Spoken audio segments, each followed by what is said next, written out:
Hi, I'm Lauren and welcome back to my craft room. Today is a new Whimsy Stamps release day and I'm super excited to share with you a card I made to celebrate.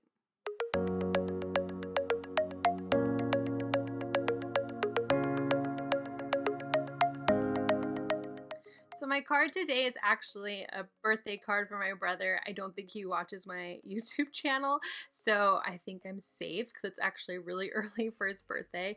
But I really love these new number balloons to celebrate like a birthday or an anniversary, and he does turn 30 this year, so I have a fun 30th birthday card for him.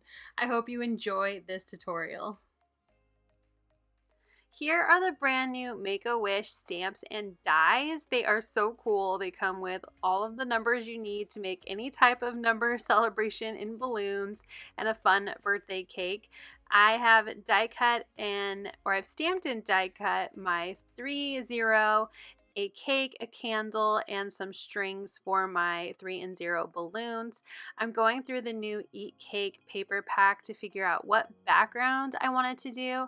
And I know I wanted to do a fun chocolate background, so I end up picking this one here as my favorite, and I'm just going around and making sure I like my layout so I know exactly how I want to cut my background paper. So now that I have my layout figured out and I'm happy with the cake design that I've chosen, I'm going to start coloring in my images. I want my 30 balloons to look kind of like Mylar balloons, but I'm going for a gold more than silver effect. So I am bringing out my metallic watercolors.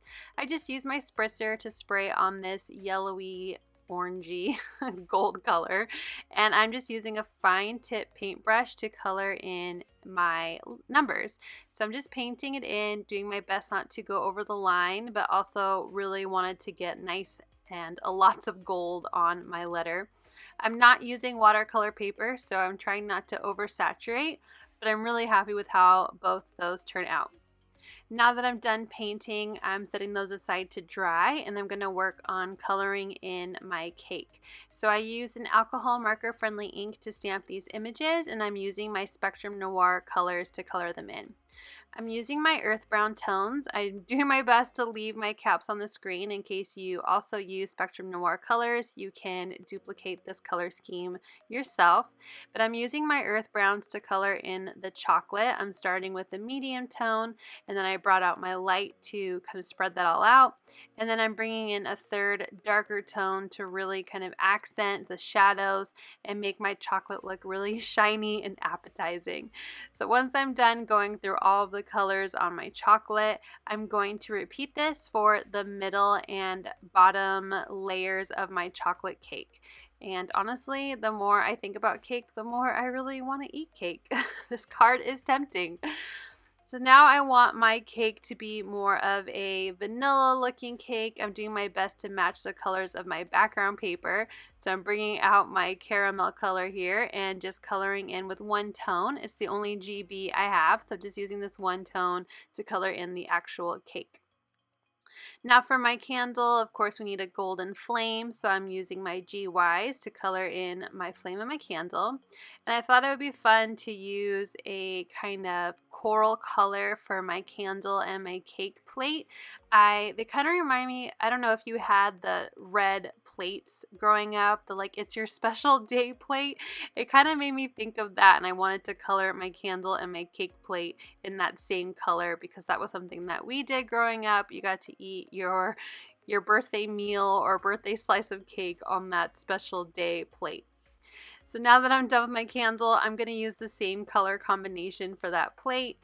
I start off with my medium tone and just put on some color onto my plate, move on to my darkest to add shadow, and then I'm going to bring out my lightest tone to just blend all of that together. Again, I'm really excited about bringing in that red plate memory to my card. I'm going to use my white gel pen and just add some accents on areas of my images that I think light would hit and just give it more of that shiny look to my chocolate and my cake plate and my candle. I'm also going to repeat this onto my gold balloons just to really try to bring out that highlight and brightness of my images. Now that my coloring is done, I'm going to use my Wonky Stitch rectangle in the largest size to cut out my cake background. And I'm going to adhere this down to some brown cardstock that I'm using as a card base. I'm just centering that right on, and it gives it a nice little border around my cake.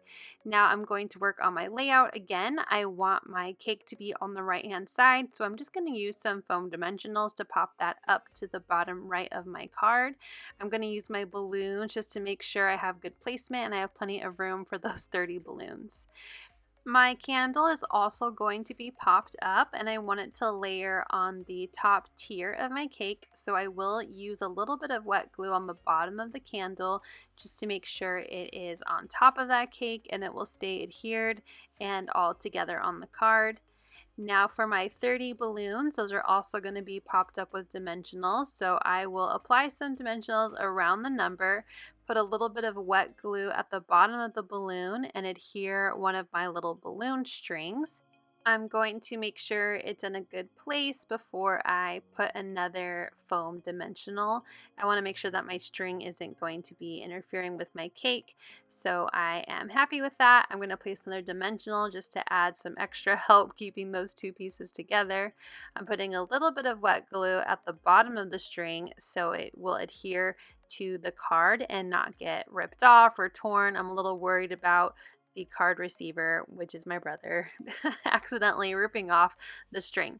So I did the same thing with the 3. I am putting it towards the left. It's a little bit higher and longer string, and then again using wet glue at the bottom of that balloon string. So now that that card is all put together, it looks great, but I need a sentiment. I'm using the new Simple Sentiment strip dies. They go along with this stamp set. They are the perfect length for these Simple Sentiment strip stamp sets, and I'm choosing Happy Birthday. I've die cut both the frame and the inside. I'm stamping the Happy Birthday on the larger piece and then going to use the frame as a decoration piece around the sentiment. So I'm bringing out that gold metallic watercolor again, and I'm going to paint my frame so that the gold matches the same as my balloons. I'm just using the inside of my watercolor palette here and just layering on that color. Again, this is not watercolor paper, so I don't want to go too crazy. I still want it to maintain its nice shape and thickness. And then I'm also going to use an adhesive sheet to adhere these together. I made it slightly larger than my Happy Birthday rectangle here, and that way the frame will be glued around my sentiment. So once that frame is dry, I'm going to go ahead and pop that on around my Happy Birthday sentiment.